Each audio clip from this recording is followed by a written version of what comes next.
Hola, mi nombre es Eric Abraham Quiñones Enríquez del grupo 22. En este video explicaré los cuatro modelos atómicos que son los siguientes: de Dalton, Thomson, Rutherford y Bohr. Además, las relaciones entre reacciones químicas y enlaces químicos y su comportamiento. En la primera diapositiva podemos observar el modelo de John Dalton. Dalton pensaba que los átomos eran partículas muy pequeñas, sólidas e invisibles, es decir, que no se podían romper ni destruir. También propuso que todos los átomos de un mismo elemento son iguales, tienen la misma masa y las mismas propiedades.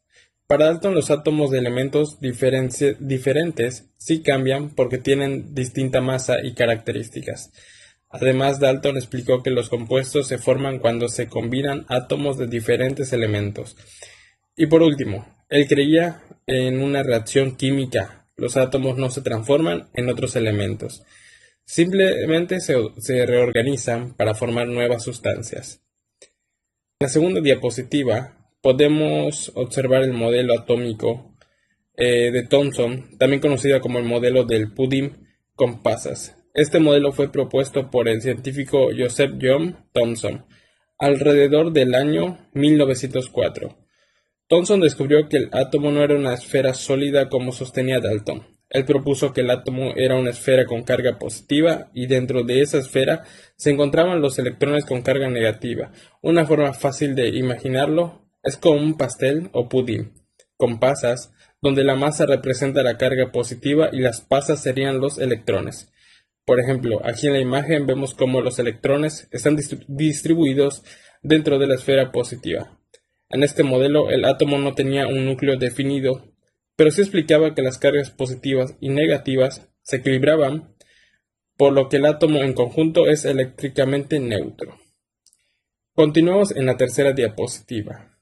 Vemos el modelo atómico de Rutherford, propuesto por el científico Ernest Rutherford en 1911. Rutherford descubrió que el átomo no es una esfera uniforme, sino que tiene un núcleo muy pequeño en el centro, donde se concentra casi toda la masa y la carga positiva. Como podemos observar, en la imagen de ese núcleo se encuentran los electrones, con carga negativa que giran a gran velocidad. Alrededor del núcleo, sus electrones y el núcleo se mantienen unidos gracias a una fuerza eléctrica entre cargas positivas y negativas. En la cuarta diapositiva vemos el modelo atómico de Bohr, propuesto por el científico Niels Bohr en 1913. Bohr mejoró el modelo de Rutherford. Él explicó que los electrones giran alrededor del núcleo, pero no lo hacen de cualquier manera, sino en órbitas o niveles de energía específicos. Cada órbita de este modelo tiene una energía determinada. Su órbita más cercana al núcleo tiene menor energía y las que están más lejos tienen mayor energía. Además, cada nivel de su energía puede tener un número limitado de electrones. Por ejemplo, el primer nivel puede tener hasta 2 electrones y el segundo hasta 8. También explicó que cuando un electrón cambia de una órbita a otra, puede absorber o liberar energía, como podemos ver en la imagen. Sus electrones están organizados en diferentes niveles alrededor del núcleo. En la quinta diapositiva vamos a analizar la diferencia entre reacciones químicas y una ecuación química.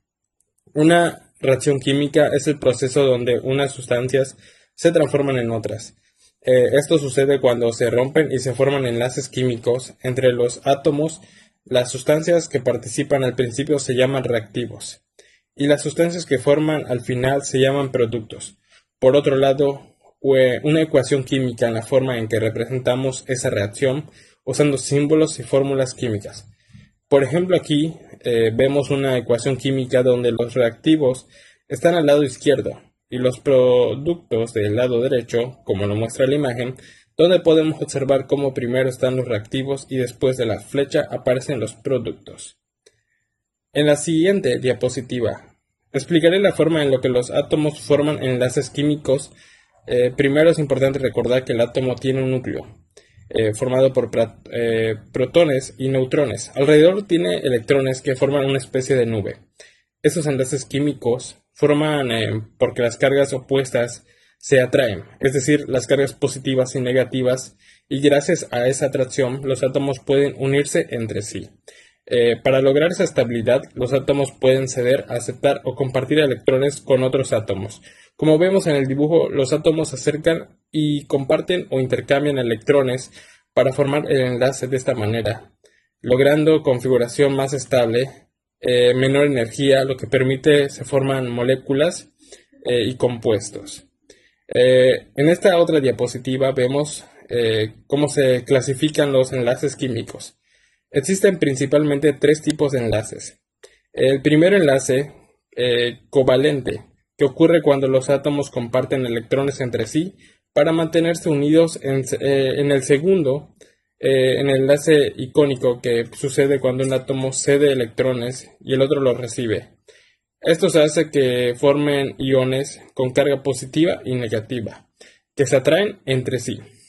Y el tercero, en el enlace metálico que ocurre entre átomos de metales.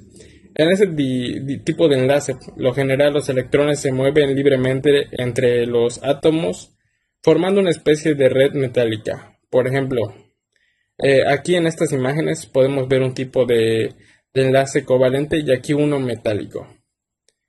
Bueno, en conclusión, los átomos forman enlaces químicos. Para lograr una mayor estabilidad y para hacerlo pueden ceder, ganar o compartir electrones, lo que da origen a diferentes tipos de enlaces como iónicos, covalente y metálico. Gracias a estos enlaces, los átomos pueden unir y formar moléculas y compuestos, lo que explica la gran diversidad de sustancias que existen en la naturaleza. Y esto lo podemos entender mejor cómo están formadas las sustancias y cómo interactúan los átomos a la química. Muchas gracias.